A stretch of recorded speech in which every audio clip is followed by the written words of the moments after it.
What's up, guys? We're live. What's up? Good. How y'all doing?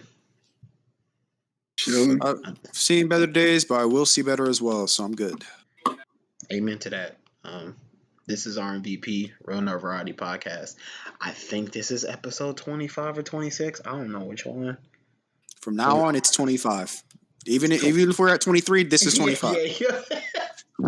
Even when we at 30, it's 25. Okay, if this is 25. Yeah. So y'all just want to get into it. Like, how y'all been? Let me ask you that. How I've been? I mean, just in general. Jerron, how do you feel, man? I feel like I'm at 100%, and that just happened like 2 days ago. So the sensu being kicked in, huh? The bean kicked it took a long ass time, but the yeah. bean kicked in. The bean kicked. This man had some fall, and all of a sudden he upgraded. He was like, "What's going on?" Exactly. My body's recovering in ways I didn't think was possible. This nigga hopped in the hyperbolic. Yeah, he what? You pulled the Goku. In review, I guess I was in that tank. He was in a Namek. Yeah.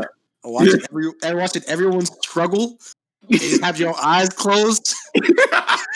Yeah, as people are getting everybody around you just dying, Frieza just killing niggas, and like you just out there just like, dang, y'all getting wrecked. Like, yo, give me 5 more minutes, I'll be out there.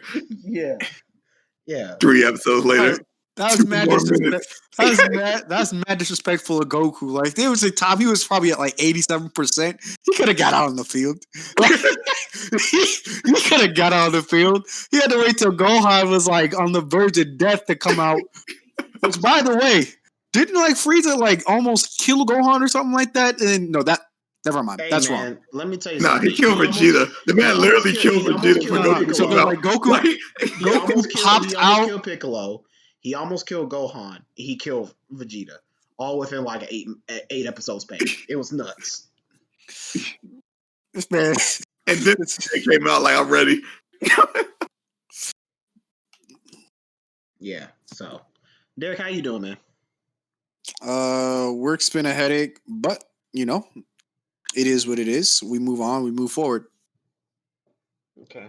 I'm doing okay, man. I'm, school. I got spring break. I'm in spring break. We didn't even ask. How are you doing, Jay?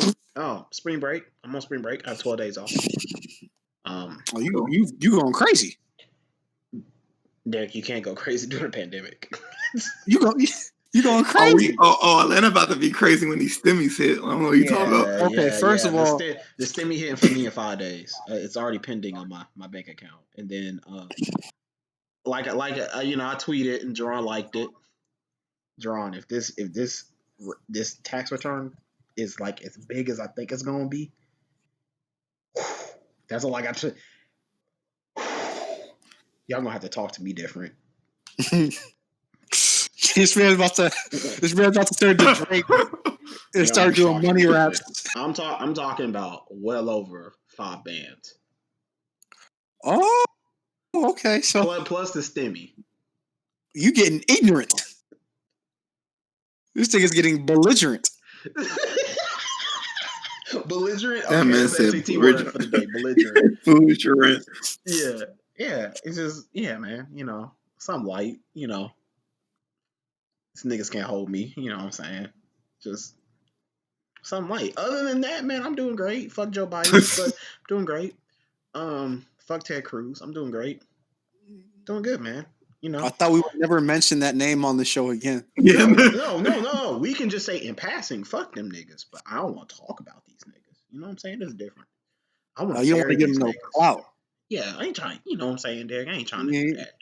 You ain't trying to get their viral up. I get that. I feel that. Yeah, you already know, man. You already know. So what y'all want to start with? Basketball? We'll start with basketball. Let's start with football for me, personally. Why you want to talk about football? Oh, I know why. Oh, hey, man, Cam, y'all quarterback, dog. Dude, I'm in pain. Hey, man. Hey, yo, let me tell you something. Derek, I kind of take pleasure that Boston sports kind of suck right now. I can tell. You're not doing a good job of hiding it.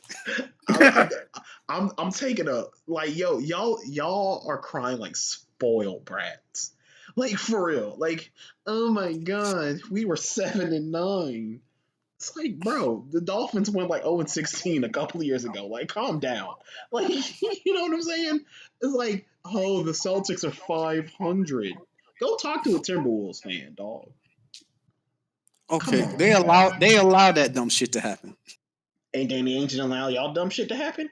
Derek, why do I see on Twitter that y'all offering multiple first round picks I don't want to talk about for it. Jeremy for Jeremy Grant? I don't want to talk about it, man. Hey, listen. RNVP does not condone bullying in any capacity or form, which you're seeing right now. Is not in. Hey, bro, I'm not even trying to hold Jeremy Grant. Jeremy Grant is having a career year at Detroit. He's the best player on that team. He bet on himself, got his bread, and has turned himself into a really good wing player. But multiple first round.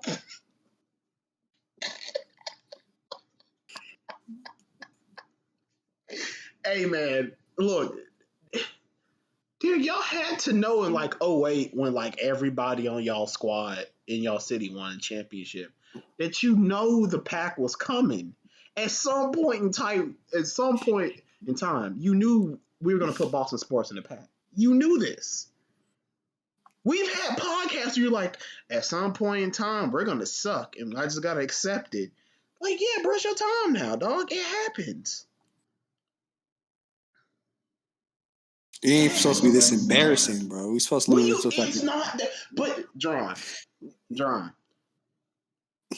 is John there? Can you hear me? Jerron left the chat. Jerron was like, John, can we I'm please here. inform him that like me and you have gone through embarrassing times as fans?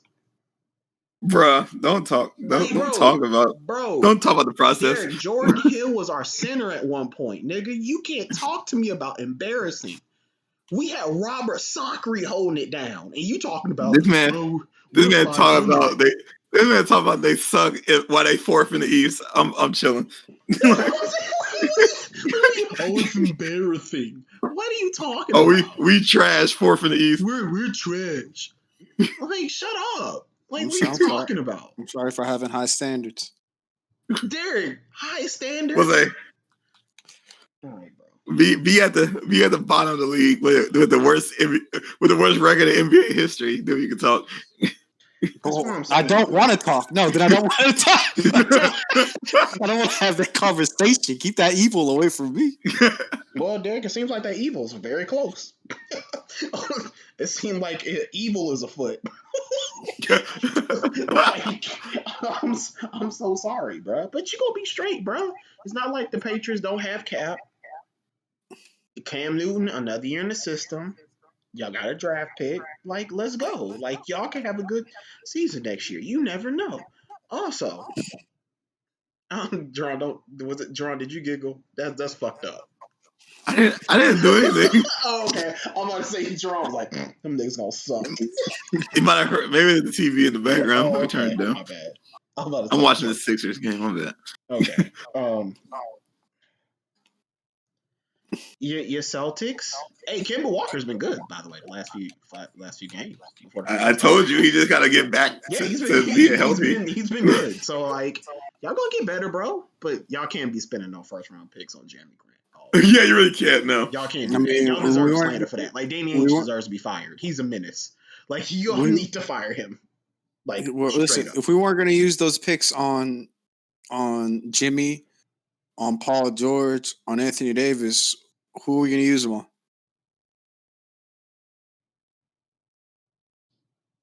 That's a good point, but not Jeremy fucking Grant. I mean, but it's too late.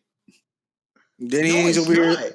Danny Ainge is trying to get Andre Drummond from the Cavaliers for two toothpicks, some floss, and a subscription to Time Magazine. Okay, I guarantee you. Like, it's another thing. We talking to Jerron about this. Like, these organizations are saying, yeah, we're parting ways with this player, right?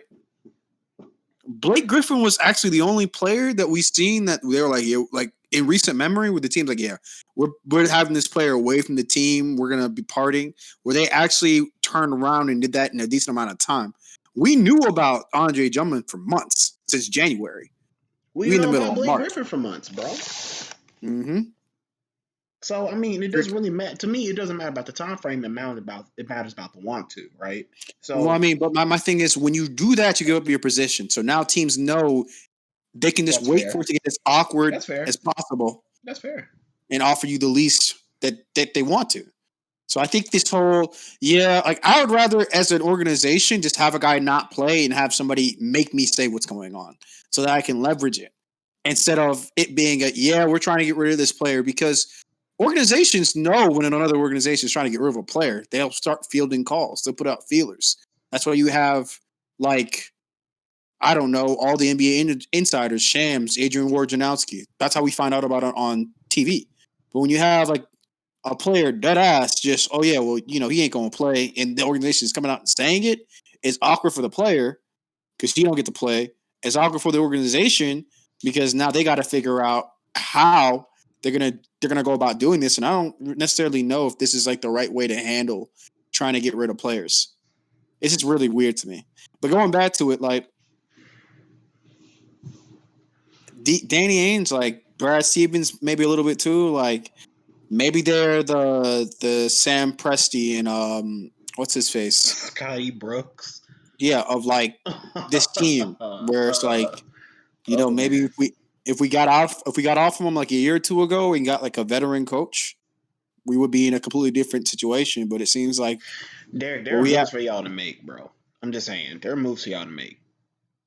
There's moves for y'all to make. Y'all should have made this offseason. Y'all should have got Miles Turner. Don't know why that did not happen. Y'all should have got Miles Turner. Simple as like that. I said, Danny Ainge is trying to sell, like trade teams like actual assets for like bubblegum. Yeah, Like he's trying to finesse, and like literally he looking stupid. Literally, like I said, like I said this earlier, Gordon Hayward doesn't want to play for this team anymore. The least you could do to get to engender some goodwill after we did what we did, not we, Danny did what he did to Isaiah Thomas. Trade the guy to where he wants to go. Get something good back.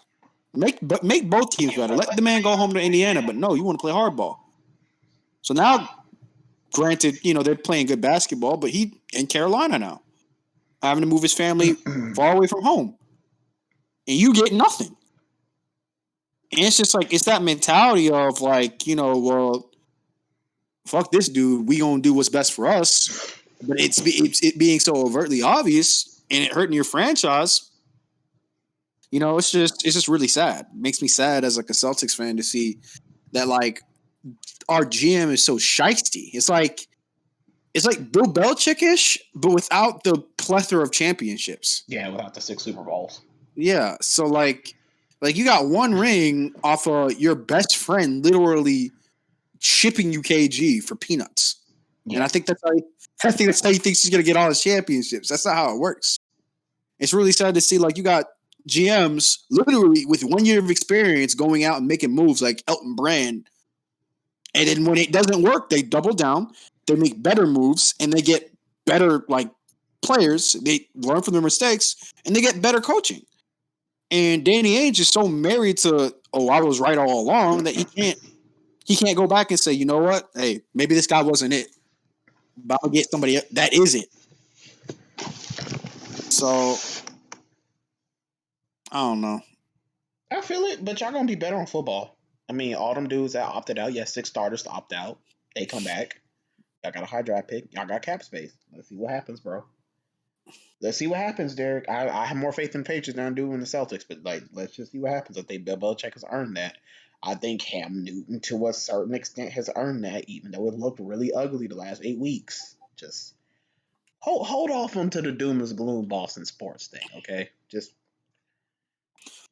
but your Red Sox are terrible. I'm just gonna let you know that.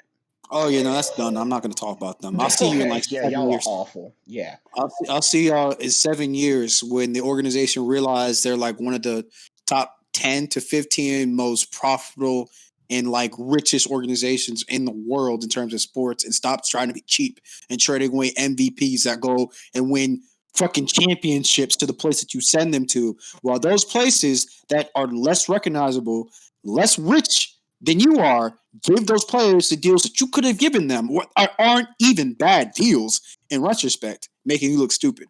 While we go into, oh my God, it makes me so mad. I don't even want to talk about the Red Sox. You see, you did that to me. You brought the evil out. I was having a nice day. You know what I mean? I was chilling. And now we have to talk about the Red Sox. Jake. I'm sorry. I apologize. Oh, this makes me so happy, by the way. I'm gonna dance to y'all fucking graves, man. Absolutely, Derek. You knew it was coming. Bro, there was like a year y'all won the NBA championship, the Super Bowl, and the Stanley Cup. Fuck that city, bro. Like, come on. Like, y'all have won enough. Like, spread the wealth. That's not what sports is, but okay. That's never been what sports is. I know. I'm just talking shit. All right, John. Retrospect, your favorite teams, football, basketball. What's up? How you feeling? Do we need to talk about the Eagles? Yes, we need to talk about the Eagles. Oh my God. The fact that y'all don't want to talk, y'all team, bro, the fact that y'all want to talk about your NFL teams are hilarious. Like, this is hilarious to me. Like, you just don't want to do that. Like, not at all. No. What do I need? What to say? That's true. You need to see them for. Yeah, you need to see. This is a whole regime change. You have a new quarterback, new head coach. Yeah, we got like a whole new coaching staff.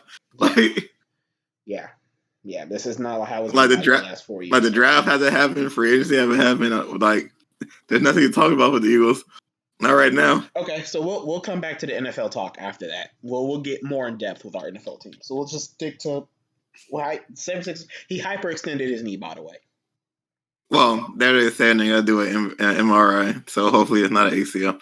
But we'll see. So I'm telling you, I should not ask you about the 76ers. If Embiid is out for an extended amount of time, like the season, it's a wrap. The season's over. Don't care no more. It's done. Cause without Embiid, we ain't winning nothing. Okay, so John, what do you mean if he's out? Do you mean out for the season, or do you mean out for like into the playoffs, or do you mean like he's out for the season? He's hyper because a hyperextension is like a month. Yeah, it was just a regular hyperextension, like a mild hyperextension, and he comes back in a month. Then no, we're not. No, because Ben Simmons can carry us for a month. But it ain't like, yo, he tore his ACL or he tore his MCL. It's a wrap. It's done. Season's over. Damn. Okay. I mean, he was literally playing on MVP level. If you lose an MVP level player, was a front runner for the MVP. Yeah. Well, in my opinion, I think James Harden is in the media's eyes, but hell to the fuck no. Yo, who's smoking dick? What? James Harden? What? Have y'all not been watching no, ESPN I'm not saying FS1? He's not a candidate. I'm saying he's not a candidate, but bro, your teammates can't be Kyrie, KD, and Blake Griffin, and you win a fucking MVP award. I'm just so fucking sorry. No, bro. He's doing the same exact shit he's doing at fucking Houston. The only difference is KD and Kyrie are on the end of these passes. Like, nah, bro. Fuck no. Don't shoot the messenger. I'm just telling you what the media is saying. They have James Harden. It's James Harden, LeBron, and Embiid. That's the three they had, and some people had and Steph like that. Yeah, that's wild. Okay. All right. I know people. Look, I've been following the MVP. They didn't even say Steph's name. It was because the dude they did like five. It was Harden, Embiid, LeBron, Jokic. Oh my God! Who's the last person? About Jokic. I'm so tired of talking about Jokic. I'm so tired of talking about Jokic and Luka. I really am. Them dudes are not MVP candidates yet. Oh, they had Dame Lillard as the fifth guy. Yeah, I mean, like, to me, it's Steph, Dame, Bron, Embiid. And if I was to pick between Jokic and Luka, I would probably pick Jokic. But they picking Harden, my guy. Hell no. Fuck that. I would not be surprised at the end of the season. Harden your MVP. That's nasty. Because that's the media. That's the like, he changed his game. He fucking didn't change his fucking. He's literally playing in the same offense he played in at Houston. Like, what? This is why, Jerron. This is why he's so dangerous. This is why I said LeBron. They say he become more of a point guard. He's become more of a normal point guard. No, he's playing the same role. He's just passing more because he has more faith in his teammates. That's it. You don't get the MVP award by doing that, man. You could have did this at a team that had competent shooters. You just didn't choose to do that. I mean, hey, no, John. I know you're. I don't do the votes. I'm just playing the message. Hell no. And James Harden's incredible. I'm a James Harden kind of defender because like people just like I hate the way he plays. No, I don't. He's exciting as fuck to play. He's one of them dudes in the NBA I pay money to go see play basketball. He's incredible. But no. That's just drawing. That would be a complete 180 shift in like the narrative around him, and then that's just going to be a media driven award this year. Because I'm sorry, man. Like, no. Like, look at your team. No. But Jay, he had a triple-double with no turnovers. Huh? I said, but Jay, he had a triple-double with no turnovers. That's cool. That's fine. Yeah, he's supposed to have turnovers. I mean, I'll just give y'all ESPN quotes, my guy. That's cool. Like, I know. I'm just saying, that's cool. That's cool. Like, that's fine. Good for him. He leading the league in assists. That's great. LeBron did it last year, didn't win. So, I mean, they turn around. I was about to say who won the MVP last year, but it was Giannis. I remember. Yeah, I know. It's crazy that Giannis is not even running. Well, the Milwaukee Bucks kind of like are. Yeah, they're not. This year. Yeah, they're not as dominant as they've been the last 2 or 3 years. But yeah, no. Just, no, not James Harden. I even say no to LeBron. Really, at this point, like, bro, no. It was supposed to be Embiid, and now he injured his knee. So that probably is it for him, which probably opens it up for James Harden and LeBron. So LeBron, while AD's out, the next 2 weeks goes nuclear. I guess you give it to him. The sad part is the dunk that he injured his knee on was so fire. So like, why did you dunk on him like that? Why? I saw the injury. It's yeah. That didn't look good, but he walked off in his own power and looked okay. He was just limping, which, yeah. Yeah. Long as you get him back before the playoffs, I'm good. Yeah, I think he'll be fine. So you're done with your Sixers. You're done with the Sixers.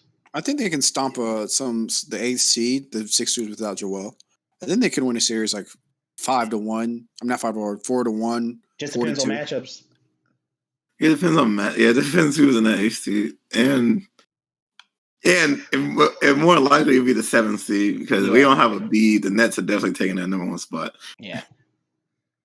James Harden. Yeah, man, Kyrie dropped 40 last night. That man was saucing. That's been their best player this year. That man was saucing. The media just hates Kyrie, but that's the motherfucker. The media do hate Kyrie. The media just hates Kyrie. Okay. Do I think Kyrie be saying some? Do I think Kyrie be saying some really off the wall funny ass shit? Yes, absolutely. But Kyrie don't deserve the hate he get. Hell to the fuck no. I think Derek would disagree with you. Nah, see, Derek personal. He gonna get in his feelings. He gonna feel some type of way. And yes, that didn't work out there. But Derek can't sit up here on this podcast and be like, Kyrie's not an incredible basketball player. That's just false. And he's not being incredible this year. He has. This is the healthiest he's looked as an offensive player in the last 3 or 4 seasons. He's been incredible. He's been their best scorer, their best player. Period. It's him and KD. Like, I'm sorry, but they ain't winning shit without that motherfucker, man. KD the best player on that team. Like, let's get that straight. Then it's Kyrie, then it's James. Hey, that's in my opinion. That's just my opinion. But they ain't winning shit if KD ain't healthy. Sorry. That's the dude that can look. I think they resting that man. They're like, yo, bro, don't rush it. I think he seriously has a hamstring injury, and if it's in the same leg as he tore his Achilles, then yeah, you want to rest him. The Nets like, look, don't even rush it. We'll just chill. That's the only living basketball player on the planet that can look LeBron straight in his eyes and be like, I am as good as you. And nobody can really say nothing to him. And I would be like, yeah, you're correct. So. No, he can't affect the game like LeBron. But like just pure what I do can equal what LeBron does at his KD at his height. Scoring the ball is as good as LeBron James running a basketball team. Yeah, I agree with you on that one. Just flat. But as an individual basketball player, LeBron's still better. No, yeah, come on, yeah, of course. You know, people ain't saying KD versus MJ. You know, you'll get laughed out the fucking room. But like, yeah. So yeah, James Harden. Ugh. Let me ask you a question. All three. You put pressure on it. No. All three, for real. Deep down, on a count of three, we gonna say who we think gonna win the MVP award this season at the same time. Okay, y'all ready? Derek, you ready? Yeah. Okay. 1, 2, 3. LeBron. James Harden.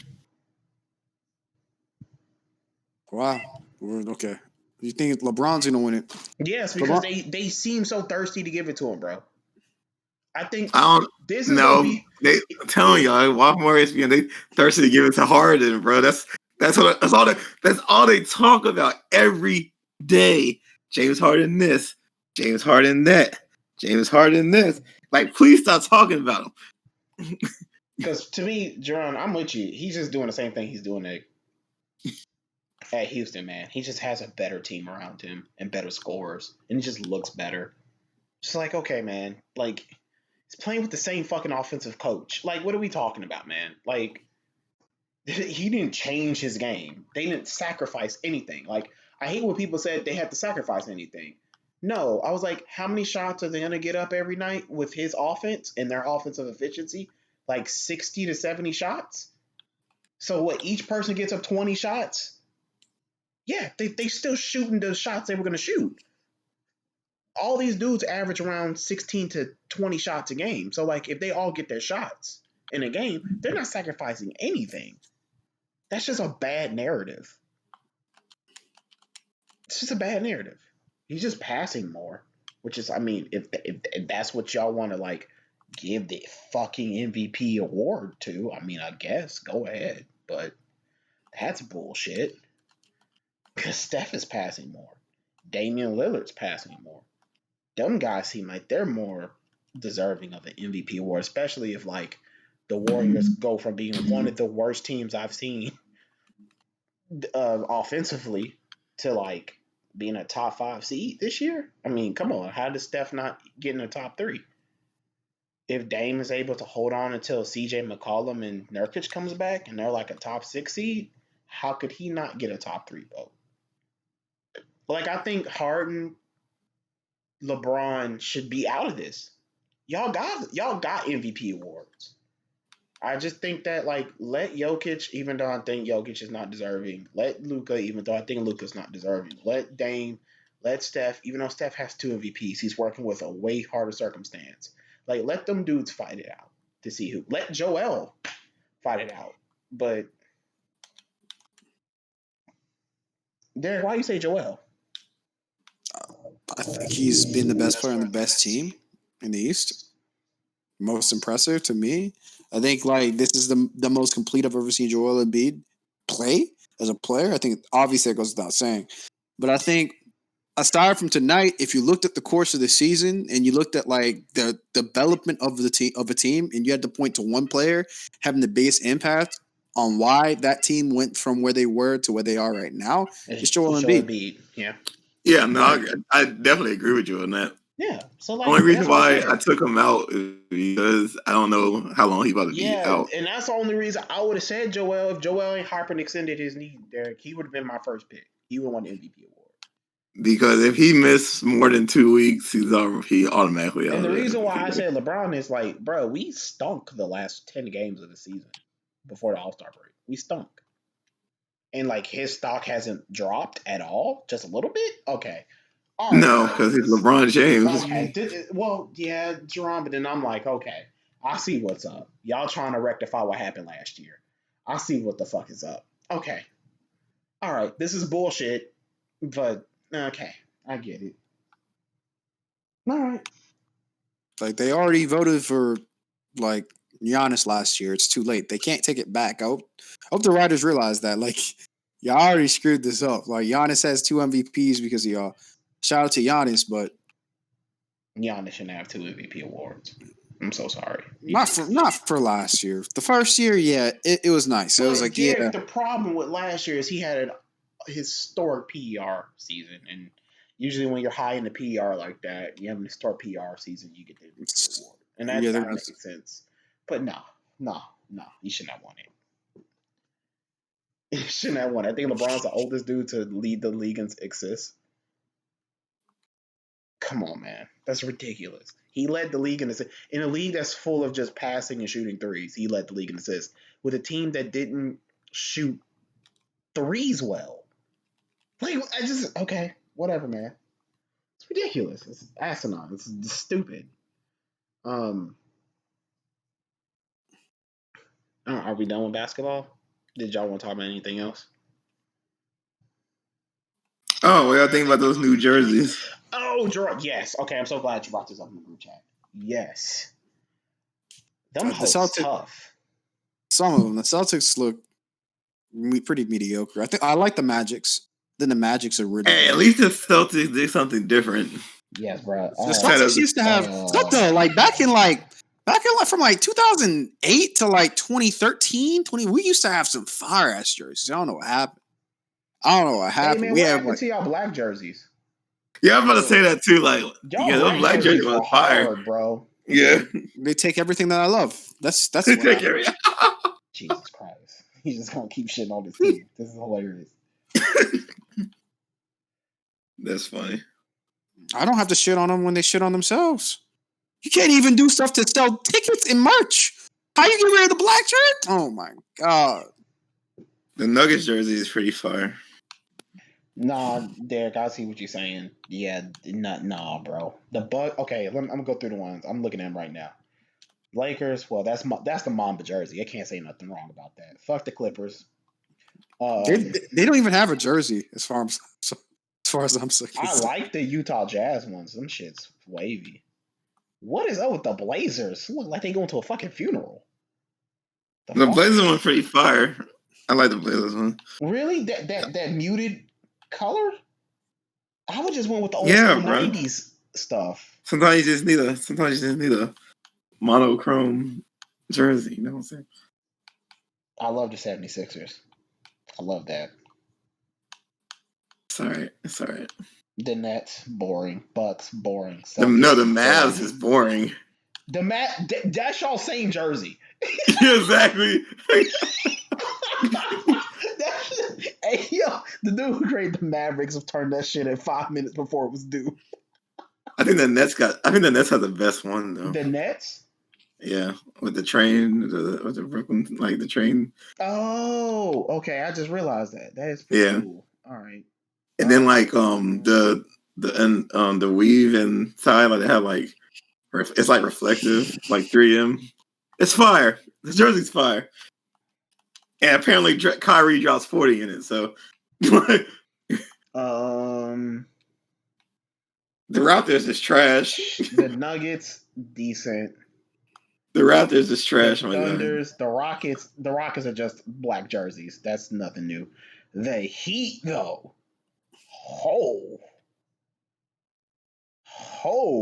The Heat ones are tough. The Pacers brought the Jermaine O'Neal pinstripes back. I like it. Those Al Harrington, Malice in the Palace days, boy. I like the Bucks jersey with the horns on the side. It goes well with the team. I think, Jerron, the problem with some of these is just I wish they would have went crazier. Like the Heat went nuts. Like gold's not even y'all shit. I love that. Like that's the type of stuff I'm talking about. Like that's cool. And I like the Pacers because that's like a throwback to history. Like, okay, again, did the dude who created the Magic jerseys, did he try? Did he try? Jersey. This is your home jersey. I got the stars on the side. Yeah, I think the Magic jersey's kind of fire. I don't know. I think the Magic jersey's kind of fire. I like it. What? Bro, I just want some effort. I don't know. The stars on the side kind of make it kind of dope. Come on, like. Even then, I wish the Lakers blue jerseys are the best jerseys they've came out with in a while. Oh, them Heat ones are fire. I'm just seeing them now. Them shit's tough. Can somebody agree with me that the Raptors jersey is trash?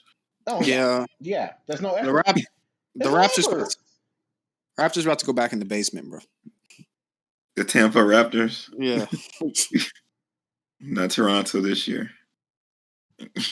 Just want a little bit more effort. That's it. That's all I want. Just a little bit more effort.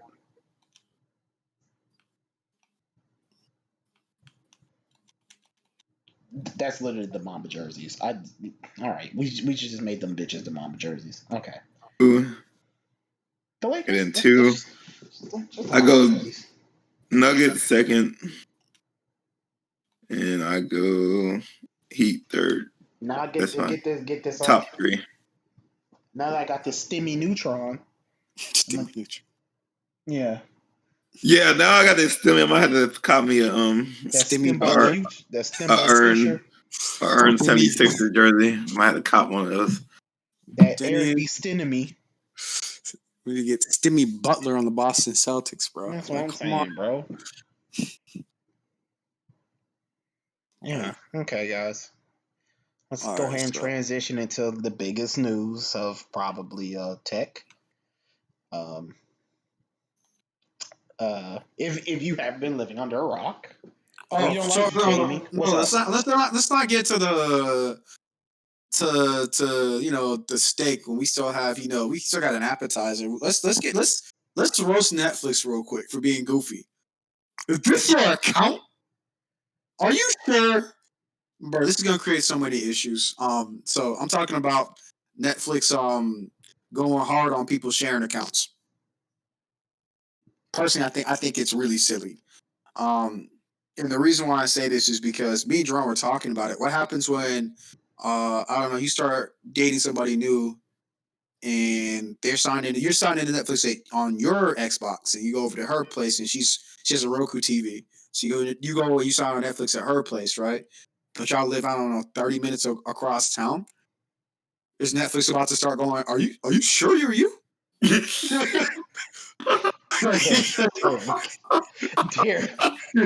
Derek.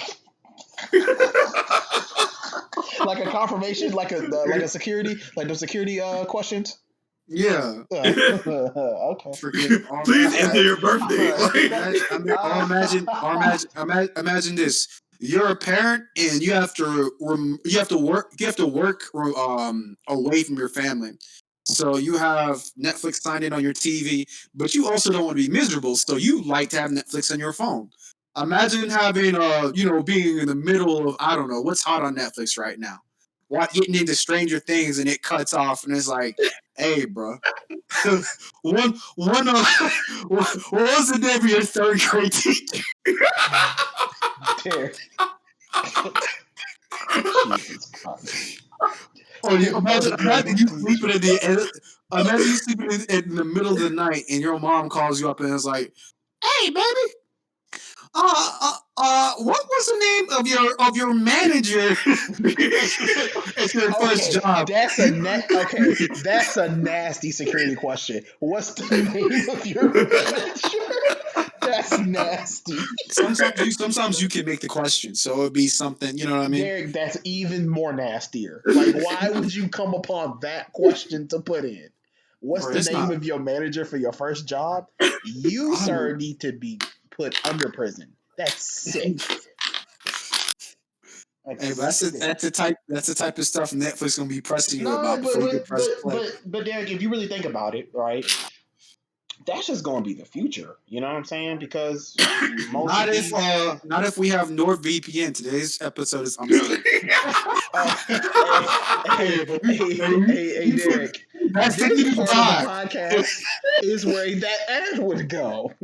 If you want to sponsor, hey Nord, go and sponsor us. Yeah, go ahead. This is where your ad would go. Yeah, I get it. Again, NordVPN is gonna make this a lot easier. But you should already know, man. These corporations want their money. It's stupid. It's seriously, that's gonna be when everybody leave Netflix, go to HBO Max. I mean, first of all, Netflix is doing this like 3 years too late. Like they're not losing all their best content. Like they should have done this when we were deep, especially last year. If they did this last year, it'd be like, damn, y'all got us. Now it's kind of like, yo, Disney Plus looking fire right now. Like, I'm trying to tell people, man, the streaming wars is going to be between four players, bro. Have you seen that Peacock and Paramount Plus have like lost billions of dollars since they launched? Oh, really? Yeah, man, it's tough. Like I'm telling you, the four players, all of the Disney properties. So when I mean all the Disney properties, I mean Disney owns Hulu, Disney owns ESPN Plus, and they own Disney Plus. Netflix, can't count them out. They're the highest. They have the highest subscriptions. They have like 220 million people. Probably the highest amount of debt too, but what was that, John? They probably have the highest amount of debt too. Absolutely. Oh yeah, it's really crazy. It's really crazy that like this isn't profitable. They make revenue, but they have not turned a profit, which they can keep going alive. They can keep betting against the debt. What was I saying? Oh, HBO Max, of course. And then the secret player that nobody really thinks about, but they have the most bottomless pit of money is Amazon Video. Amazon Video. Like nobody really thinks about that, and every year they've come out with a hit for the last 3 years. Yeah, every year Amazon's like, bro, why am I gonna get Amazon Prime? Or why am I gonna get this Amazon subscription? All of a sudden people start talking about did you know Vinland Sagas on Amazon Prime? All right, where's my credit card? It's like The Boys, and then they're gonna have Invincible this year. It's gonna be. They was like, "Hey, we got Coming to America too. You know you want to watch it." Exactly. Like, we got One Night in Miami on this motherfucker. Like, spend money. Yeah. So like, those are the four that's gonna really be battling out. Everybody else is just gonna be playing for scraps. Like, you know who I think is rubbing their stomachs right now, doing the Birdman hand rubs? Who? TV networks. I think they as they bide their time and try to stay relevant, they're hoping that these streaming like entities like consume themselves, and they'll be able to get some of the more like interesting like shows and concepts to come back to TV. Because like I think it's a theory I have. It's a theory like I don't have anything to go off, but like if I'm like an NBC and I'm like. Or I'm like I'm a Warner Brothers, and I'm like, I mean, like, we're not gonna go all the way in, but if I could go and I could snipe, I don't know, one of the Marvel Cinematic TV shows from Netflix. So Derek, I hate to be like to step on your point, but like you do realize like all the channels are owned by the streaming services, right? Oh, so let me go through it. You don't have to. You know ABC? He's just gonna shit on me. No. I'm just saying. It's too late. That's what I'm saying. Like, ABC is owned by Disney. CBS is Paramount Plus. NBC is Peacock. Warner Brothers is owned by AT&T, which makes HBO Max. Max, yeah. So it's like Peacock. Yeah, Peacock. That NBC logo is the Peacock. Jake, why are you deep in the net finding this stuff out, bro? Because me and Joran have had a literally 5-year-long conversation about where the shit was going and what's going to happen. That's why. Hey, Jake, bro, I'm just mad that we did everything that we said is just happening. Like, yeah, everything that me and Joran have been saying for 5 years is like literally slowly happening in front of our eyes, and it's like this is fucking depressing that we can't do shit about it. No. Like it's just gonna slowly be a race to the bottom, and it's gonna be whoever can just like keep the art at the forefront is going to win. Period. That's why I'm like, HBO Max has a really good shot at doing this. Disney has a really good shot at doing this. Netflix, I don't know. Amazon, I don't know. But like the people who make prestige television, I can see Netflix dying. It's just a matter of time. No, they're too big now. They're ubiquitous with like pop culture. They're in the zeitgeist. It's too late.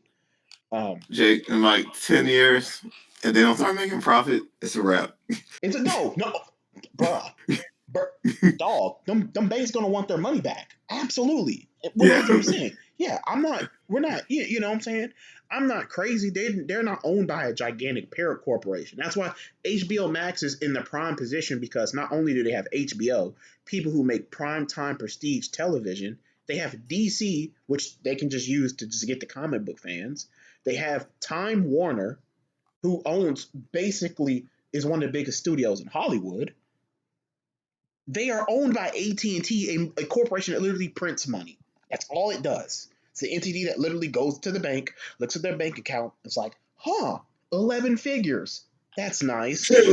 Like, you know what I'm saying? It's like Amazon's the same way. Let me hold Yeah, let me hold some. Give me a loan, fam. Yeah. Exactly. It's just like with Amazon. And I'm not trying to shit on you, Derek. I'm really not. I'm just saying that cable TV will die in the next 10 years. 100%. Will it die, or will it turn into something? Will it morph into something that? What I think is going to end up happening is that cable's not going to die until our parents are die. Gone. Yes. Because as much as like our parents might try to stream, they still just watch cable. What's going to end up happening, Derek, is the thing that me and Jerron have speculated is we're in a gigantic streaming war. We're in a content war. We're in an IP war. All of these entertainment companies are fighting for attention and market share and IP. And what's going to end up happening is, if you have a successful streaming business, what is stopping you from like ABC and all these places that put the 3 p.m. soap operas on cable? What's stopping you from putting them on streaming services? What's stopping you from being like, we're just going to stop broadcasting on cable, shut that shit down, and just like everybody's watching on streaming boxes, and that's the business model. And my argument against that is, if I can 100% have events that will draw attention to my network at specific times, and as a result have time blocks for those events be very profitable for advertisers to buy from me, that's why I think cable in essence won't ever die. If I always can either have live, like sports events, for example, which will go to streaming, but also you'll have people that will always try to tune into those live from the TV. Or you have TV shows that are aired in a certain way that will always be somewhat popular on TV, and thus the ad revenue will be popular. And being able to buy timely ads when you know people are going to have eyes on that show will always be important. That's all that really runs TV. It's like, that's why Netflix isn't profitable. It's not because they don't have great content. It's because the subscriptions aren't as profitable as you selling my entity as a viewer, my time as a viewer in terms of ad time. You know what I mean? It's ads. That's what's keeping cable afloat. That's what I'm saying. Yeah, that's what I'm saying. I know that's what you're saying. But what I'm saying is, okay, then tell me this. Why is Amazon and the NFL saying that Thursday night games are going to be exclusive on Amazon Video? Okay, and my rebuttal to that is, the NFL's been trying. They've been experimenting with that for a while. If the NFL goes, that's taking a lot of viewership from cable. That's from NBC. That's from Fox. That is from ABC. That's from ESPN. That's taking a shit ton of viewership. The only thing else that's keeping people on cable are sports. To play devil's advocate, sports, news. Thursday Night Football was on NFL Network anyway. Yeah, well, yeah, Jerron. It wasn't even on those networks. Yeah. They always. Yeah, because like my thing was. No. The NFL. The NFL's been this season they've been on Fox. Oh really? Because a season before that, they was on Twitter. Yes, they were on Twitter. Yes. They've been trying. They just keep bouncing between whatever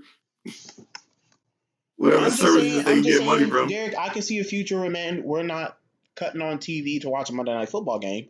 Everybody is like, if you want to watch the Monday Night Football on ESPN and ABC, you need to get the Disney Plus bundle. And it won't be $15 a month. It's going to be like 50. Basically, what me and Jerron have speculated is cable is just moving to the internet. That's it. That's the new transportation. Yeah. That's the new transportation. And because we have no regulation there, it's going to be the Wild fucking West. That's what we're speculating. That's what we've been speculating. And that's going to lead to, because the SEC doesn't know how to fucking regulate anything to save its life, that's going to lead to a content bubble. And it's going to burst. Two of these streaming services there is going out of business in the next 10 years. Maybe 3 of them. Netflix. It's going to go out of business. Netflix going to be out of there. It's going to burst. This is going to burst. It is. I don't see Netflix competing with cable. Like, think about it. Netflix over here competing with ABC, NBC, and CBS. That's now. What I'm saying. Like, yeah, man. Like, how long are they lasting? Yeah, Derek. And like, think about this. Netflix doesn't get into the running to like show the Olympics. They don't get into the running to show the Super Bowl. They don't get into running to show the NCAA finals, the national championship game for basketball. They don't do any of that. But you know who's going to be in the running for that? Peacock and HBO Max and Disney Plus. Because they're owned by gigantic corporations that own the cable services. And Netflix doesn't even get, like, movies. Like, the thing that it was founded on, like, they don't... Like, Derek, they never get, like, blockbuster movies. Yes. We're gonna hit a point where I just would not be surprised. Netflix's whole entire movie backlog catalog is gone. And it's just going to be their original content. That's why they come out with, like, 8 crappy movies every year. It's because that's why their initiative this year was to launch a new movie every week. 52 new movies. Because they know they have to scale up really quickly, really fast to justify $18, $19 a month purchase, a subscription fee, because at some point in time, these movie studios that are in rival subscription services are going to get their rights back to their movies. And then what? What content do you have? You don't have any. There you go. That's the fear.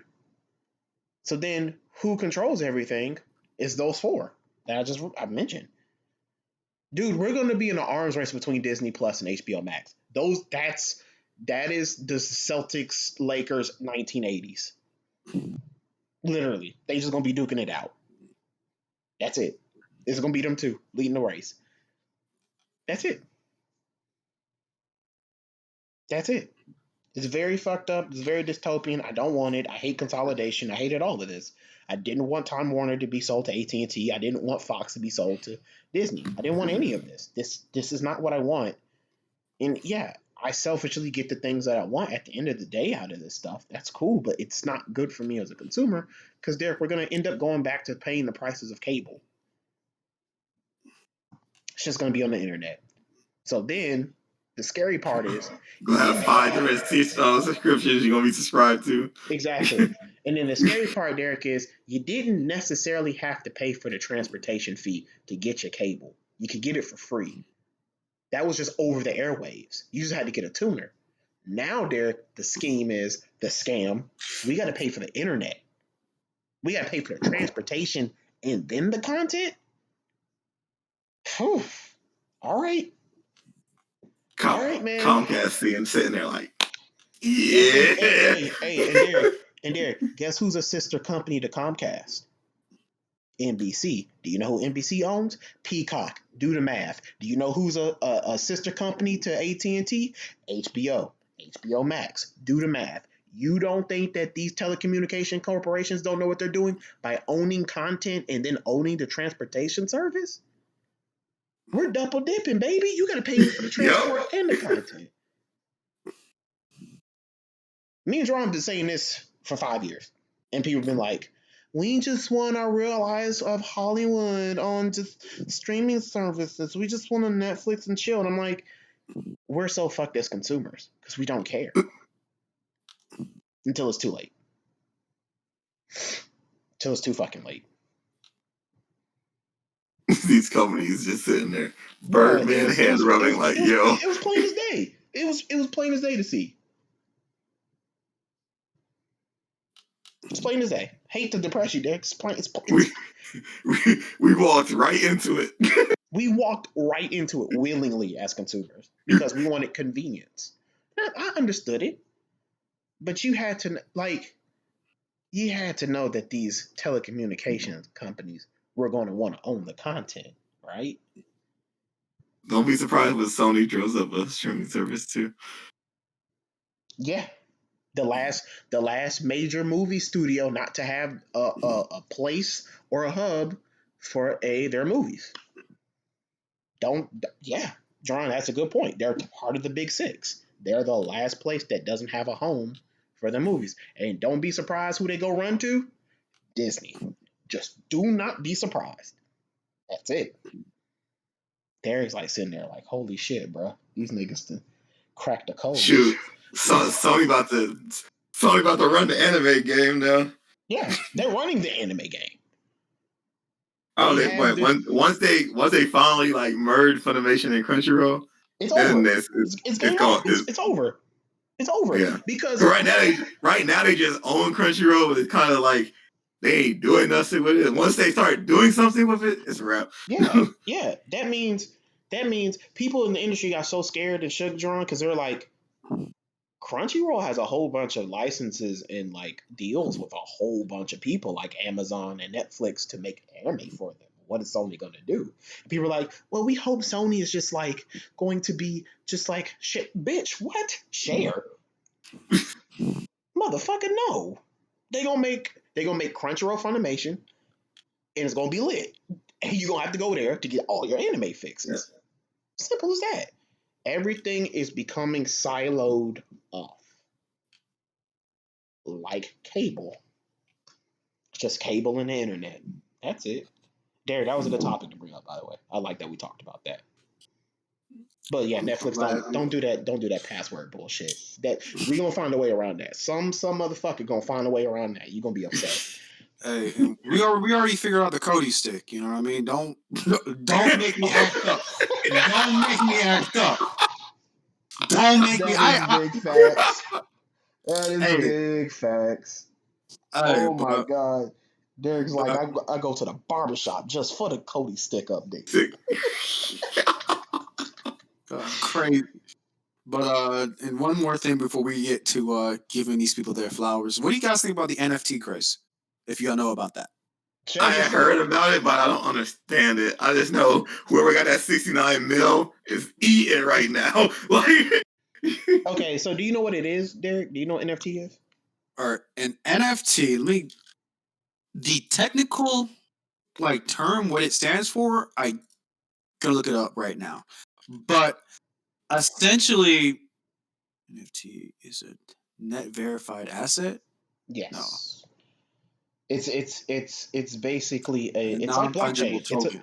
It's a blockchain. It's on the Ethereum blockchain, and all it is now, instead of tokens being ledgered, it's art, pieces of art. So like art pieces, digital, animation, 3D, movies, games, music can now be ledgered. So if you put up, say Derek,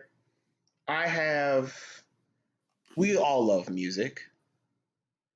Say Kendrick Lamar puts up on NFT the original stems of the whole sessions from him making Good Kid, Mad City. All right. Cool. He sells them for like $2 million. Okay. He gets full price for that, right? If it was sold again for maybe $10 million, because of that NFT ledger, he gets a royalty off of that purchase. Yeah. So if it keeps getting rebought and the value goes up, his royalties go up. It's a beautiful thing. It's beautiful. Shelton just sold one of his pieces on NFT. He just put up another piece like today, trying to sell it. It's fundamentally changing the way how people view, collect, and think about art pieces. And I think it's beautiful, but there's a bad side to this. The electricity is going to cost to run a blockchain. So now we get to it. Okay. So it's immense. It's immense. So this is the problem with Ethereum, right? It's very, very, very environmentally unfriendly to run Ethereum net because of the amount of electricity. Yes. So this is why Ethereum is trying to go from so conceptually, I love this.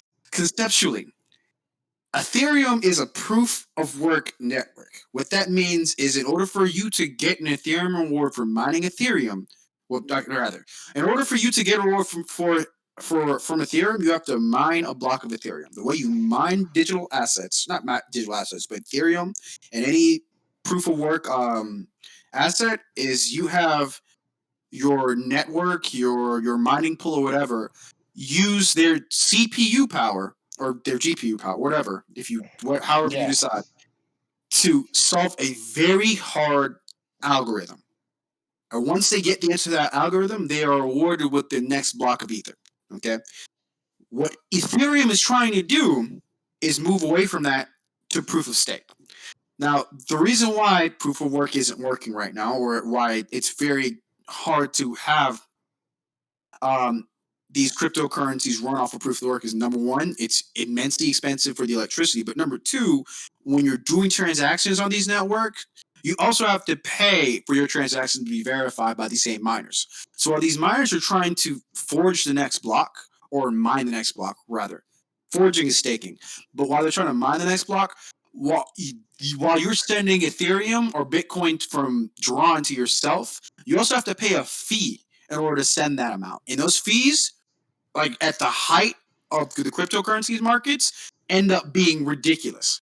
Like for me to send $50 of Bitcoin to Duran in 2017, it might have cost me like $70, $80. It's ridiculous, right? This is why Ethereum is moving from proof of work, which is these computational, environmentally unfriendly processes, to proof of stake, to where every time a new block of Ethereum is mined, the rewards are going to go to the people that hold the largest amount of Ethereum in escrow. If that makes any sense. Or not the largest amounts, it'll be random. But your chances to get the reward increase with the size of your stack of Ethereum in escrow. So essentially it's like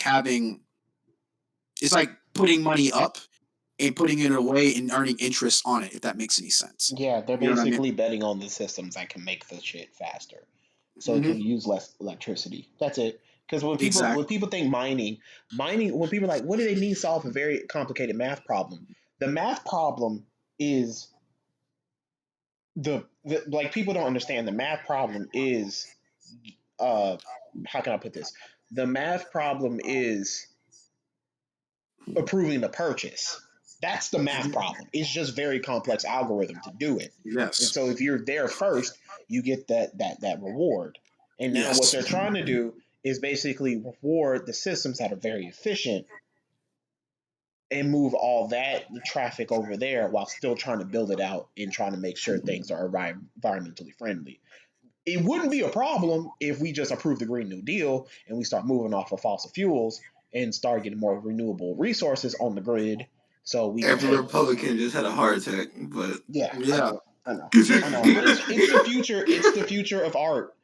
You know, John and Derek. I just would not be surprised if somebody like Jay-Z, just wouldn't be surprised if like Hove 10 years from now, like, I'm gonna put my album on the NFT. Hove's already like I don't think you understand. Hove's already privy to blockchain. Yeah, I know. Hove's already there. Yeah. Like maybe an album in 10 years, but definitely we're gonna see something from Hove very soon in terms of cryptocurrency. I have no doubts because that man is literally here to teach people how to make money. Not very well, but teach people how to make money, to rap about like selling cocaine and rap about being rich. And while doing that, he also makes a shit ton of money. Did he just sell Tidal? Yes, he did. Yes, he did. Finesse. Yeah. He was like, yeah, the hoteps are crying right now. They are crying right now. They're like, oh, we were supporting a black business for Hove to sell to the white man. Yes, get got. Yeah, I was like, he's doing this for y'all guys, not he's not doing this for y'all. He's doing this for him. Sorry, that hurt your feelings. Like, he's a businessman. He's literally said it in one of his most famous lyrics. He's a businessman. He'd say, I'm not a businessman for blacks. No. No, he's a businessman. He's for himself. He is there. He's a capitalist. That's what he's there to do, make money. Yeah. Hotep punching the air right now. I love it. Derek, somebody said it. The crowd that would turn down the $50,000 to have dinner with Hov, them niggas are hurting right now. Yeah, the niggas are like, Jay-Z is like, why would you could have had $50K and you eating a burger here with me? Crazy. Crazy. Wow. You no fucking advice, idiot. Yeah. Yeah. But you know what you could have done with $50K? You could have tweeted me, hey, Hov, I had $50K. I might have answered. But now you don't have $50K. You have a full stomach and a heart full of regrets. Now, let me get on my plane to get on my yacht real quick. This idiot. And just like those Twitter things that like, would you rather have $10 million or 800 credit score? It was like, yo, you won't take that 10 million and run, like. Yeah, I just like people just. People be like, I want the 800 credit score, like, huh? You're what? You're right. Like, yeah. But they're really good topics to bring up, man. I didn't even think about that, and yeah, that was really good conversation. Now we're into the portion of the podcast that I want to give somebody their flowers, man. He's scratching his neck right now. Jake breaking down the highs about what he about to do. No, seriously, I wanted because me and Jerron, we've been doing this podcast for 2 years, and we've been talking about this corporation. I've been here too. What the fuck they want to do? I've been here too.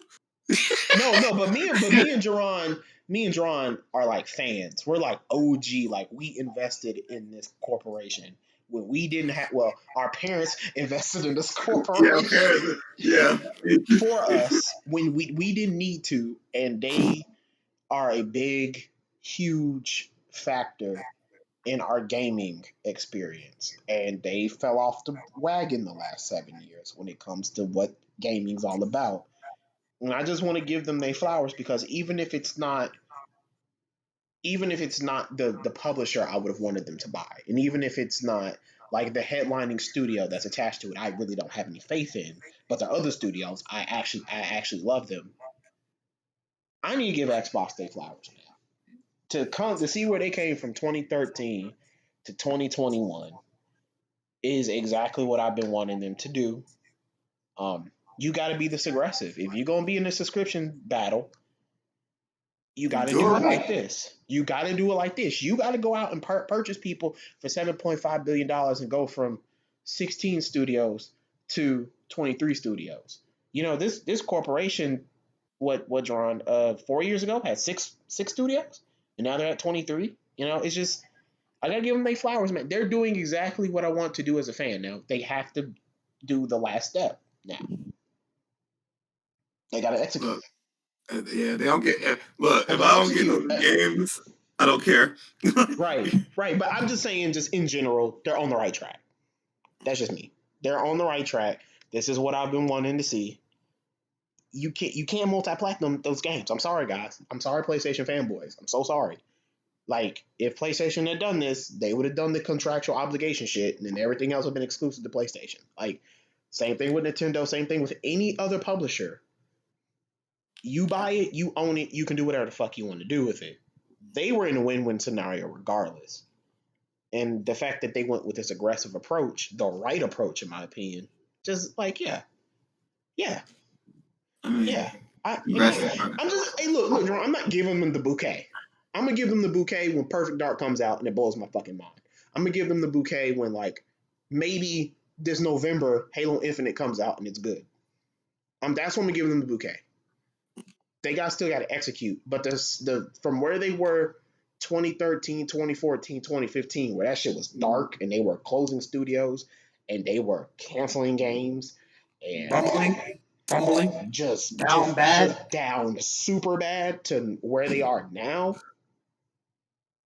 Yeah, man, you got to give it to them. Now they just got to execute, and I feel like I wish I could get more excited about this, but I don't care about Bethesda. Like, none of those games about to give me to buy Xbox because I don't like Bethesda games. So, like, it's not like it's good thing. It's a good thing on their end. I just personally I can't get excited because Bethesda doesn't excite me at all. Well, Jerome, the reason why I'm getting excited is because, like, we're gonna buy Deathloop and Ghostwire Tokyo.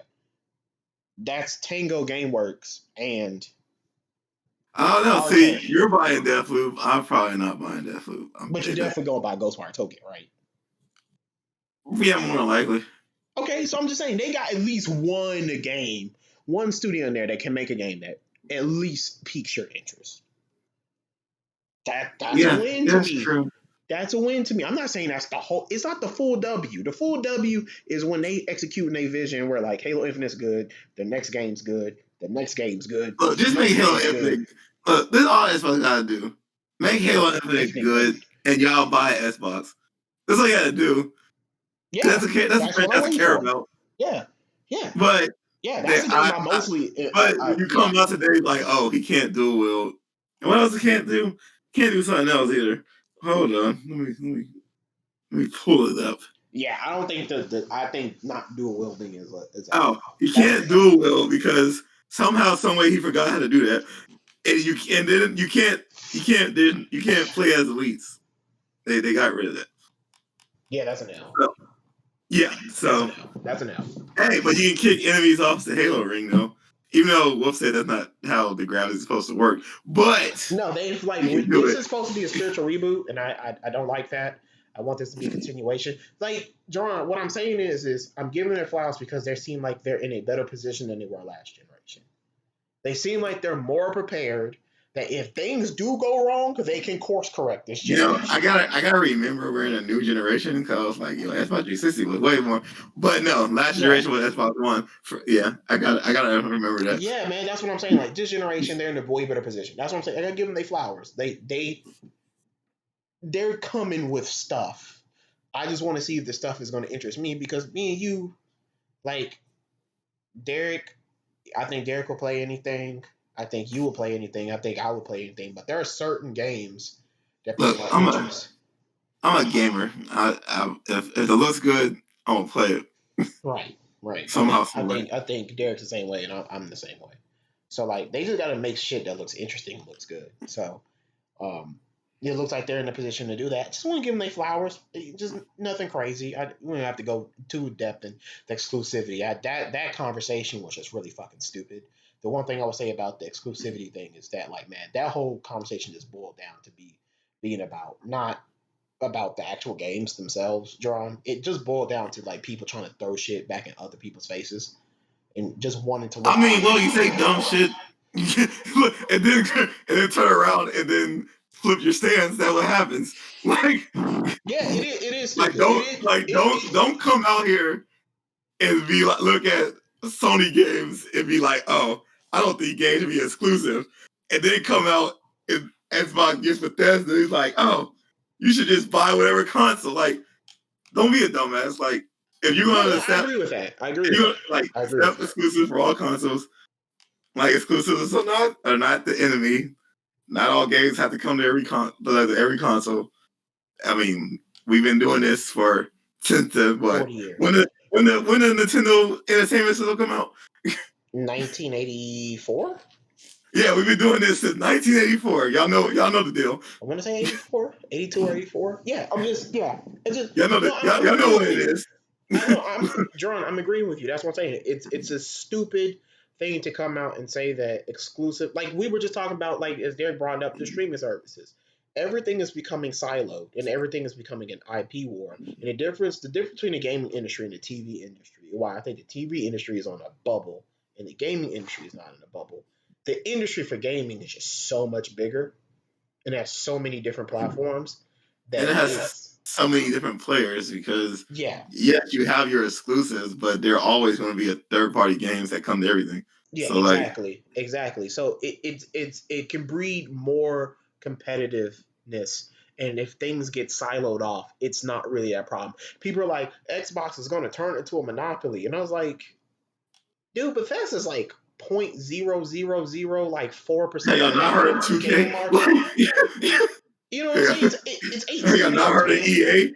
Have y'all not heard of Activision? It's 8 fucking studios. Like calm down. It's not the end of the world, man. Like Bethesda's not even like the biggest studio. Like no, like John, as a publisher, we can name 5 publishers bigger, more prestigious than Bethesda. We just can't. Square Enix. I named 3. Like Square Enix, Capcom, Take-Two Interactive, Ubisoft, EA, Activision Blizzard, Bungie. Like we can just keep going. Like there are studios who have a better reputation in 2021 than they do. I've made the argument on Twitter that Bethesda Studios is like the 5th best studio in that group. Like Arcane is better, Machine Games. Bethesda Studio is not even the best. Yeah, like there's that studio. They've put out Booth, like straight up ass. You know what I'm saying? For like their last 3 games have not been great. It's been a saying. Everybody says I don't like Bethesda published.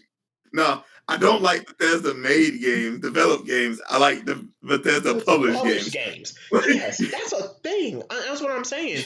Y'all, if you're an Xbox fan, you never had Bethesda. If you listen to this, bro, seriously, and you operate in good faith and you're not toxic, right? I'm telling you, Arcane's better, Tango's better, id's better, Machine Games is better.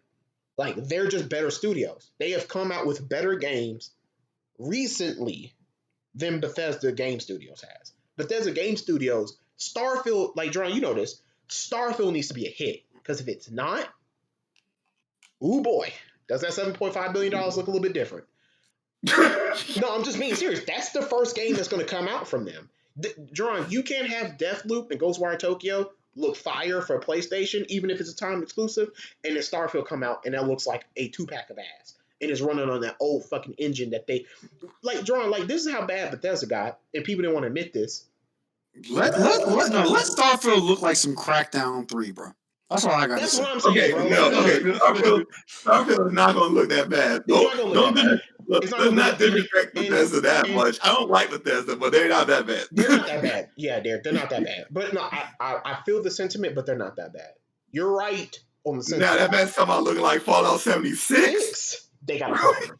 They got a fucking problem. Now they said they're working on their engine, and that's the biggest thing they need to do is work on that engine because there was too many times when like I love Fallout 3. Fallout 3 is my favorite Fallout. Played on the 360. My problem with Bethesda has always been like they've had id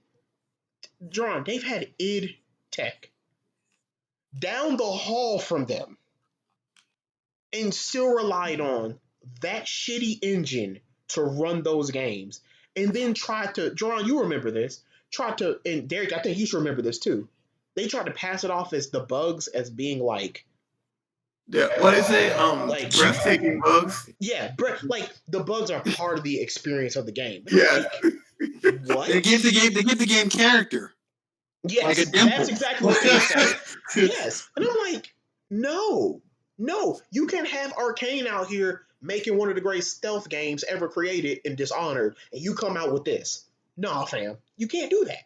You can't be look, John, your whole 8 studio group can't be named after you, and you doing that.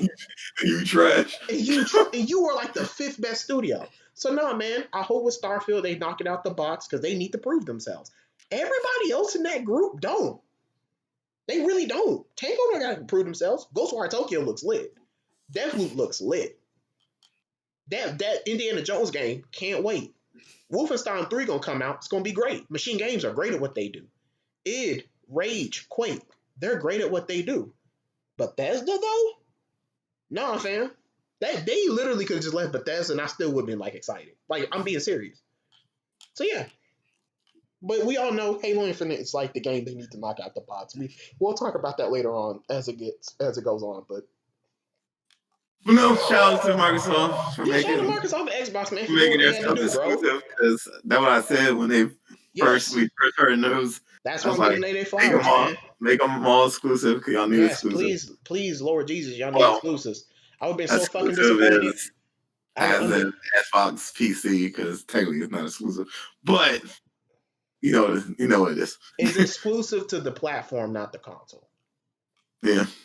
Yeah. Now they would care if they're Xbox exclusive, bro. I would give them all the flowers. Like, yo, y'all doing something now, but no, they didn't do that.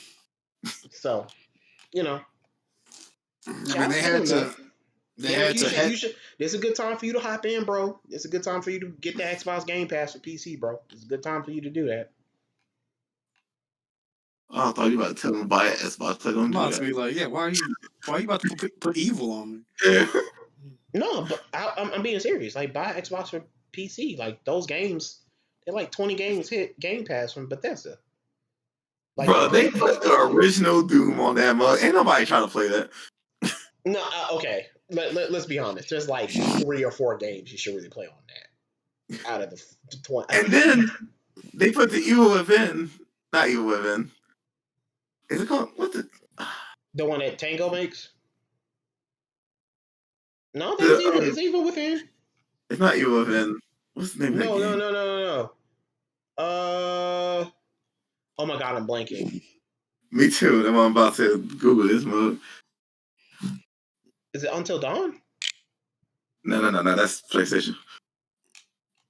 I swear that's Evil Within.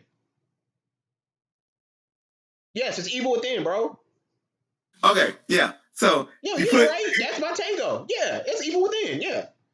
So you put the Evil Within in the first one in, but you don't give me 2. Like, what is that? Yeah, and 2's better. Like, you could, like, why is that at a Game Pass? I don't know. And just some of the decisions of that list, it's like, why? Like, you could have put better games in there.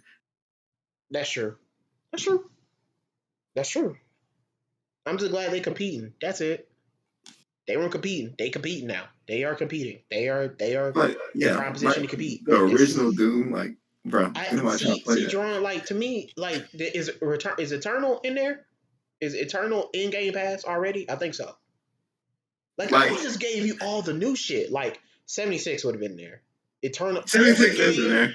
Every recent game. Prey is in there. Rage 2. Okay. Morrowind. Yeah. Oblivion. Okay. Skyrim. Elder Scrolls Online. Oblivion's gonna go crazy. A lot Wolfenstein: The New Order. Wolfenstein: The Old Blood is in there. Fallout New Vegas. Anybody just trying to play that? Anyway, Fallout 4 is in there. But like, you put Fallout 3, the most beloved Fallout. They put. See, yeah, that's because they wasted. They put the original Doom in there. Like I said, ain't nobody trying to play that. I'm gonna keep saying that. Doom 2, ain't nobody trying to play that either. Doom 64, nobody trying to play that either. Like Doom 3 and Doom Eternal is cool. But those other 3, ain't nobody trying to play those pixelated ass graphics. No, ain't nobody trying to play that. Yeah, I would definitely have Fallout 3. But at least I definitely would have Fallout 3. I would have Fallout 3 to be optimal. Fallout 3, Fallout New Vegas. That's Fallout 4. You could put Fallout 4 in there, even though 3 is superior. It's in there. Fallout New Vegas and Fallout 4 and Fallout 76. I would put Rage 2 in there, even though Rage 2 didn't do as hot critically. Rage 2 is in there. Yeah, I would put it in there. Please tell me they have Elder Scrolls. They just have online and Morrowind, but they didn't put in.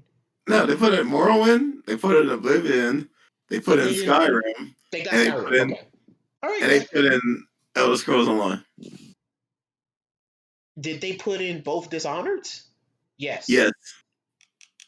Okay. And they put the Evil Within, but not 2. Yeah, you gotta put 2 in there. I don't understand that. Yeah, you gotta put 2 in there. Hey, you know what they're doing? They're gonna be like, hey, in like 3-6 months, hey, guess what? We got a banger. Evil Within 2. And by that time, John gonna be like, man, if y'all don't get away from me. I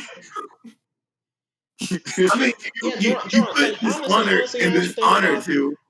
Like, why not put in the Evil Within and the Evil Within 2? Like, because you already got the you're already doing the sequel thing. You got New Vegas and 4. Like, why do you just put? I don't know. I'm flabbergasted they didn't put 3 in there. I'm shocked that Fallout 3 was not in there. That's the most beloved. Doom 64. That's like the most beloved Fallout. That 2 and 3 are like the ones, and like, what? All right, man. Yeah, that list was like, okay. That's okay. It was okay. They could have been better. It was okay, but they're competing. 20 decent games. They compete. They're original. I think what I'm trying to say is they're in a better position, and they're competing, and it's going to push people to be better, and that's good. That's good. That's it. I'm waiting for these Sony games to start dropping. Yeah, but that's it. That's all I was an Xbox fan, but now I'm a Sony fanboy. It is what it is. Yeah, I was Xbox, and now my preferred favorite platform now is PlayStation. They're delivering what I want them to deliver for me, not anybody else, just for me. Sony, Nintendo, that's all I need. John, I will ask you this before we go.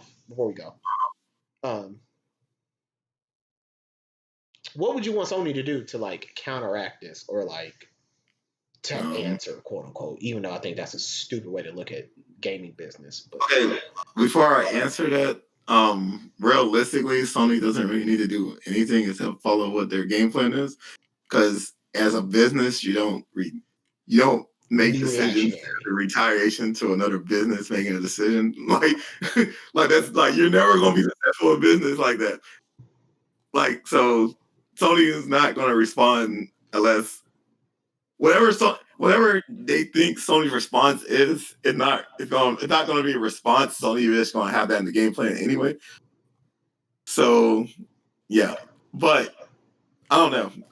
Personally, if I wanted to see Sony buy somebody, it'd either be Sega or Square Enix.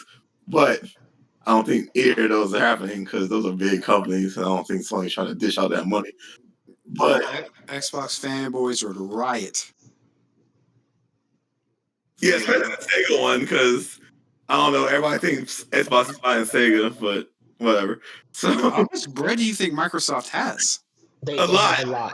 They got a lot. But I'm saying like just I'm not saying they don't have a lot of bread, but how much bread do you think they have to like throw at Xbox?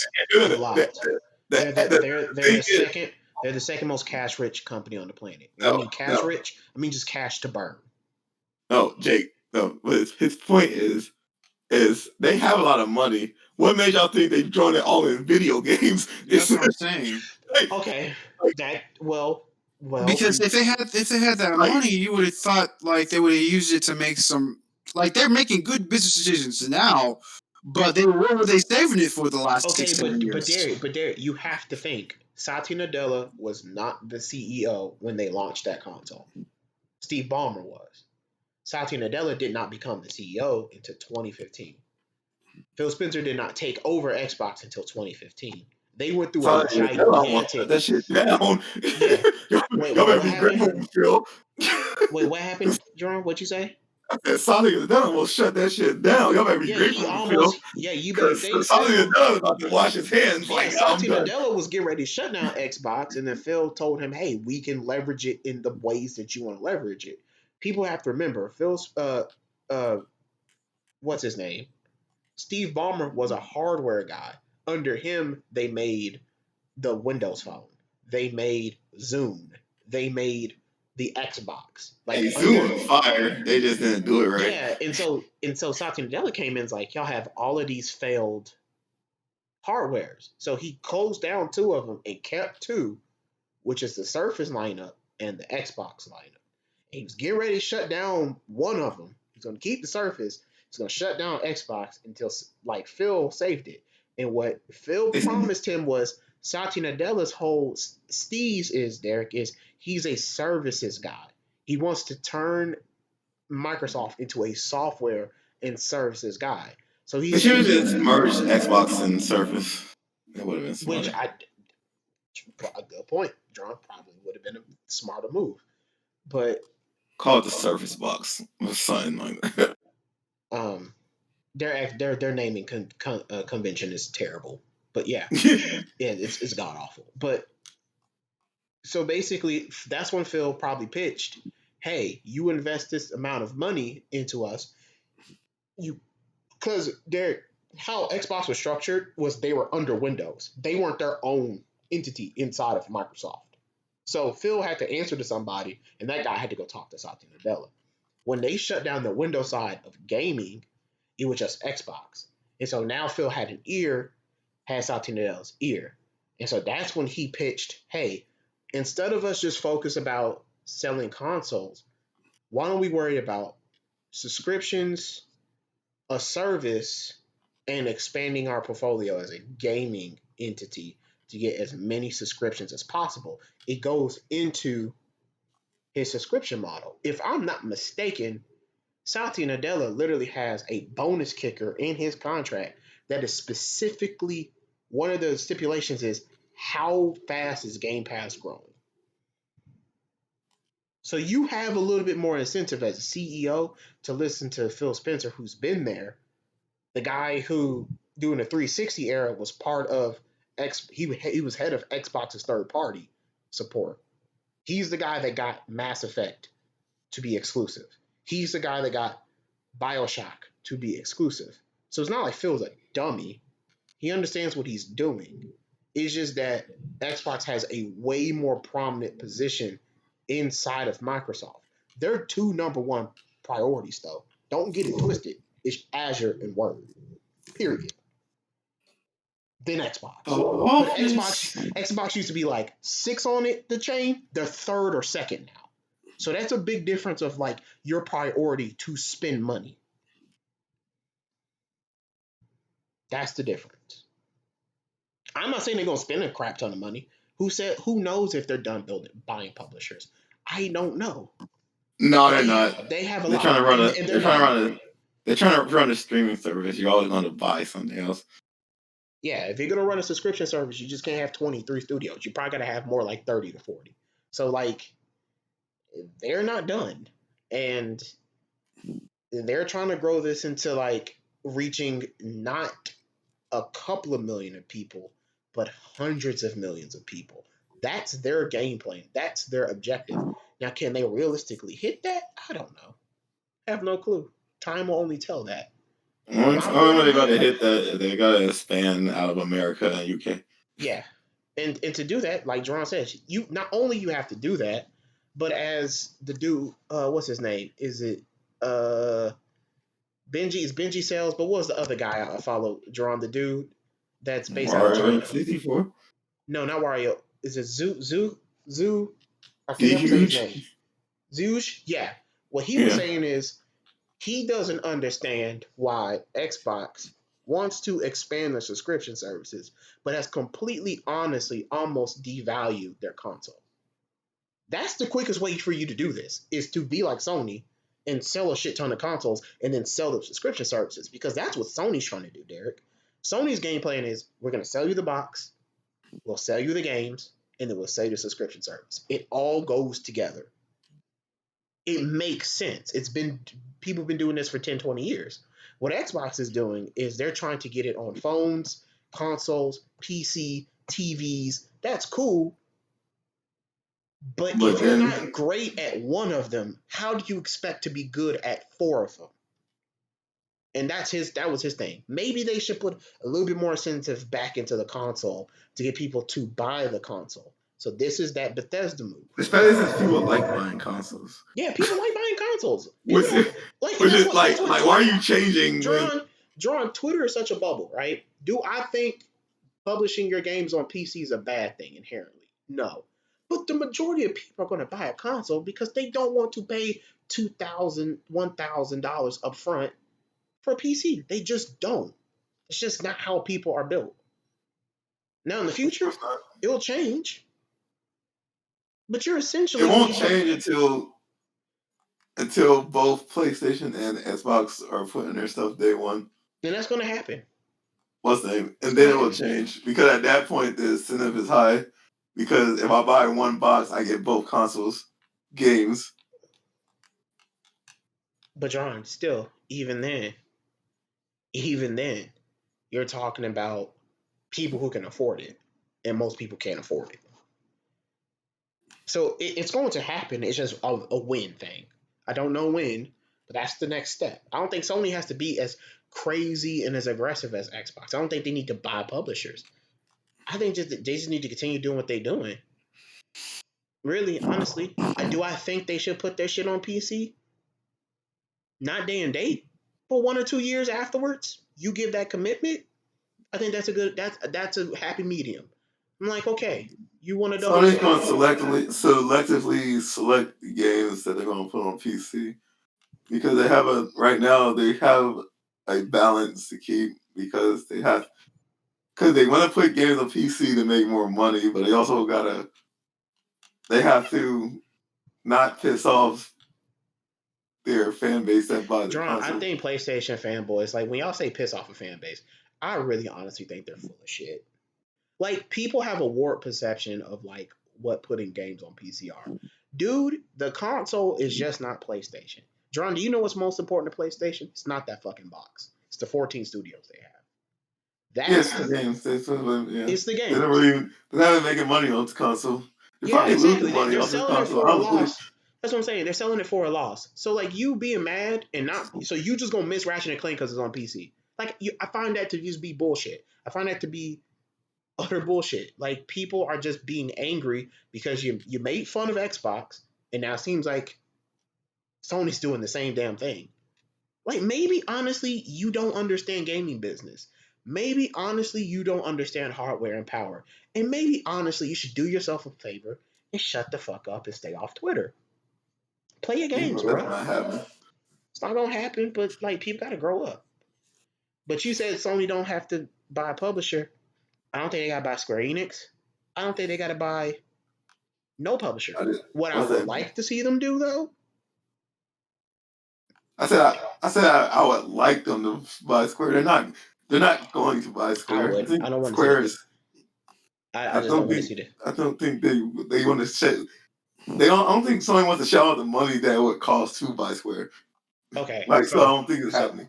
So this is one thing we gotta like also combat is that people see Microsoft and hear the name Microsoft and just think that they're rolling in money, and they are. They're a $1 trillion capped company. Yeah. PlayStation is at $102 billion. Sony is at $122 billion capped. Yeah, they got the most money. They got the most cash in Japan. They're the most cash rich corporation in Japan. They have a great credit score with the Japanese government. I mean, they're a bank. Right. Literally, they're a bank. Yeah. What I'm saying is, John, people get warped perceptions about like what money, who has money, who doesn't. Because people see a trillion. No. I never said Sony didn't have money. Huh? So I never said Sony didn't have money. But most people operate on the assumption that they don't. Most people operate on the assumption is they can't compete with this. And I'm like, dude, which is dumb. They literally just dropped $250 million for $1 billion, bro. No, they literally just dropped $250 million to buy a stake in Epic. Like, yeah, like they got money. They're just very conservative and very calculated. Yeah. Because, John, like, let's be honest. What's a better purchase right now? Not trying to be no fanboy bullshit. Nah, but just was asked. From the last 5 years, what has been the better purchase? Insomniac or the whole Bethesda group? Insomniac. They literally got 3 games in like so John, 3 years or 2 years. Exactly. And so that's why I'm like, and they got Spider-Man out of it. Like, yeah. And so that's why I'm like, yeah, you don't need to buy a publisher, but holla at Level 5. Holla at FromSoft. Holla at Hideo Kojima Productions. Holla at Remedy. Holla at Housemarque. Holla at Bluepoint. They don't necessarily need to buy a publisher. They could do half of the cost, maybe even less. Like a fifth of the cost? Nah, that's too less. Housemarque and Bluepoint are damn near Sony publishers already. Exactly. Like John, they probably don't even have to spend $3 billion to purchase like 10 studios. They don't have to go around. They could do the same thing Xbox did before they purchased Bethesda, which is buy 8 studios. They could do the same fucking thing. They don't have to buy a publisher. I think people are becoming reactionary, and you don't want to see the consolidation of the gaming industry. You just don't want to see. And like I said, no business makes a decision based off reacting to another business plan. Like that's not how you do successful business. Right. Well then, I'm pretty sure Sony saw Microsoft buy Bethesda. Shoot, low key, Sony might already knew that Microsoft was buying up Bethesda. To be honest with you, John, what? Okay, let's you to do with the business degree.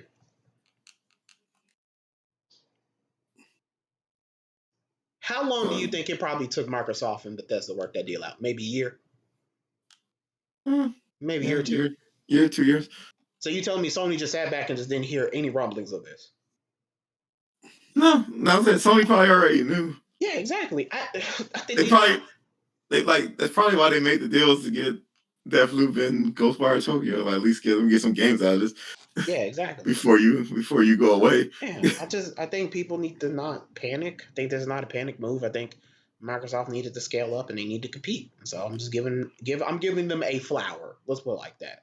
Not giving them their flowers. I'm giving them a flower.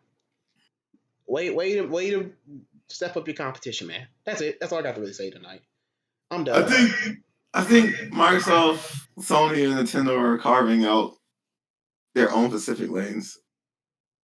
And over the next couple of years, like, we'll see that clearly defined of what lane they're in. I think Microsoft is going to be in the service lane. Sony's going to be in the traditional console lane, and Nintendo's going to be in the handheld lane. And everybody's just going to sit in their lane and do what they do.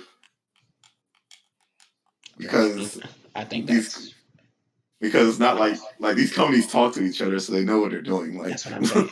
Like, guys, also just to put one more wrinkle in the Bethesda. Is this anti-consumer? I'd anti-consumer. Oh my god! Yeah, you're so stupid. What I will say is, part of the other reason why Microsoft purchased ZeniMax is to stop Amazon and Google from entering the gaming industry. So shout out to them for that, because I didn't want that to happen at all. Google fumbled the bag.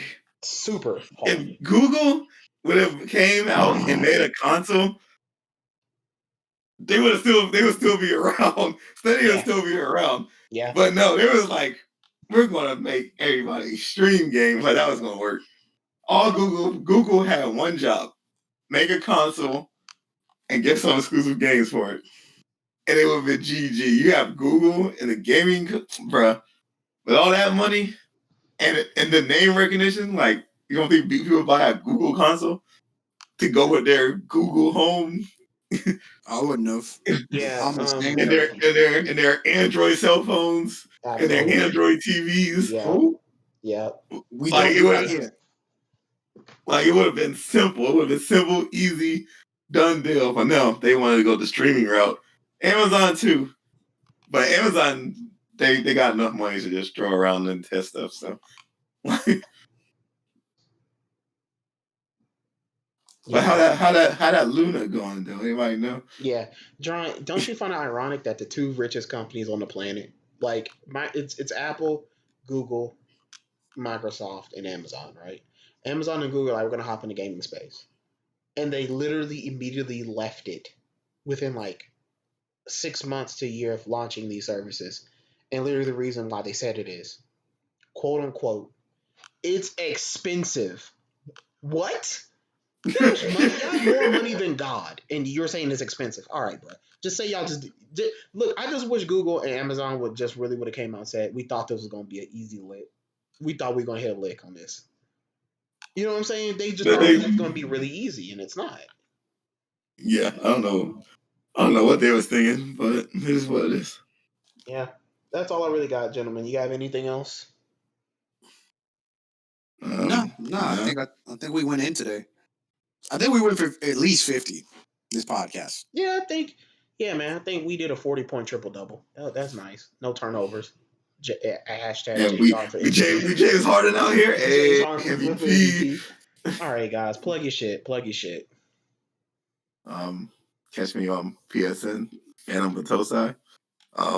If you try to catch the fade in 2K, do not hit up Jerron because he does not play 2K like that. Bro, I deleted 2K off my hard drive.